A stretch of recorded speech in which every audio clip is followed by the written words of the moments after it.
روایت لکھی ہے دیلمی کے حوالے سے، فرمایا کہ ایک انسان کی موت کا وقت جب آتا ہے اور فرشتہ اس کی روح قبض کرنے کے لیے جب آتا ہے اور وہاں یا تو مرنے والا خود یاسین پڑھ رہا ہے یا کوئی وہاں بیٹھا ہوا یاسین پڑھ رہا ہے، تو ملک الموت واپس اللہ کے پاس جاتا ہے اور یہ کہتا ہے کہ اللہ وہاں یاسین کی تلاوت ہو رہی ہے، تو یاسین کے جتنے فرشتے تو نے پیدا کیے ہیں وہ سارے فرشتے اس مرنے والے کے پاس موجود ہیں، میں اس کی روح کیسے قبض کروں؟ اس کی روح کو میں کیسے قبض کروں؟ وہاں تو سارے فرشتے موجود ہیں۔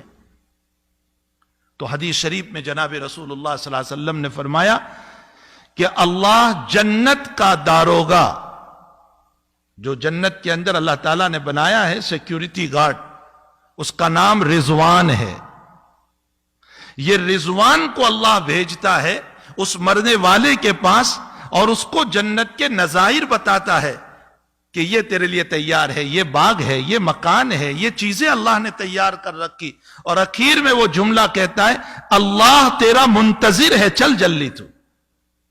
جب یہ جملہ کہا جاتا ہے کہ اللہ تیرے انتظار میں ہے، وہ اپنی روح چھوڑ دیتا ہے۔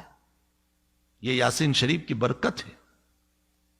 حدیث شریف میں آتا ہے کہ موت کے موقع پر اگر یاسین شریف کی تلاوت کی جائے تو روح کے نکلنے میں بہت آسانی پیدا ہو جاتی، سہولت پیدا ہو جاتی۔ اس کی وجہ یہی روایت ہے کہ اس موقع پر فرشتے کی آمد پر رضوان کی آمد ہوتی ہے اور اس کو جنت کی بشارتیں سنائی جاتی ہے، جنت دکھائی جاتی ہے، جس کے نتیجے میں وہ تیار ہو جاتا ہے آخرت کی طرف اور وہ رغبت کرتا ہے آخرت کی طرف۔ تو سورہ یاسین شریف کتنی اہم سورت ہے۔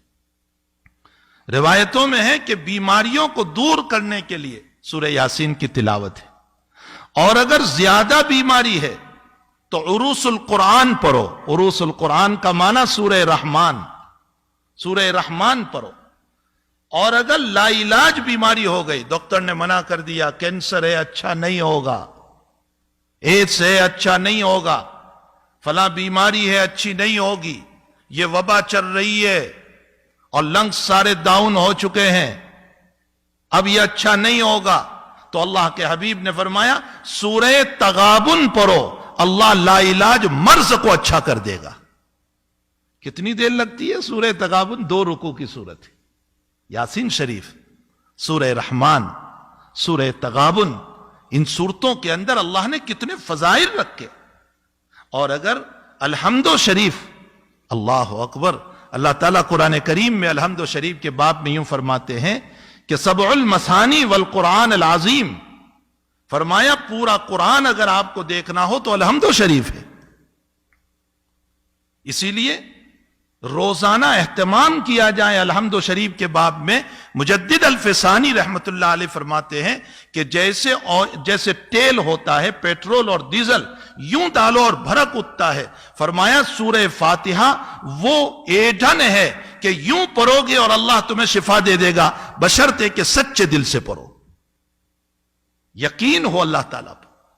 نبی علیہ الصلوۃ والسلام کا معمول گرامی تھا کہ ہر نماز کے بعد، چاہے اس کے بعد سنتیں ہو یا سنتیں نہ ہو، سنتیں ہیں تو سنتوں کے بعد، اور سنت نہیں ہے تو فرض کے بعد، حضرت کا معمول تھا آیت الکرسی پڑھتے تھے ایک مرتبہ، تو آیت الکرسی پڑھی جائے۔ سورہ ناس اور فلق کے باب میں لکھا ہے کہ جو انسان ہر نماز کے بعد سورہ ناس اور فلق کو پڑھے گا، اللہ حاسدین کے حسد سے، جناتوں کے شرارتوں سے، بد اخلاق انسانوں کی شرارتوں سے اللہ اس کی حفاظت کرے گا۔ یہ نہیں کہ شرارت دور ہوگی، شرارت تو ہوتی رہتی ہے، لیکن اللہ شرارتوں کی شرارتوں سے حفاظت کرے گا، اس کو فیک نہیں ہونے دے گا۔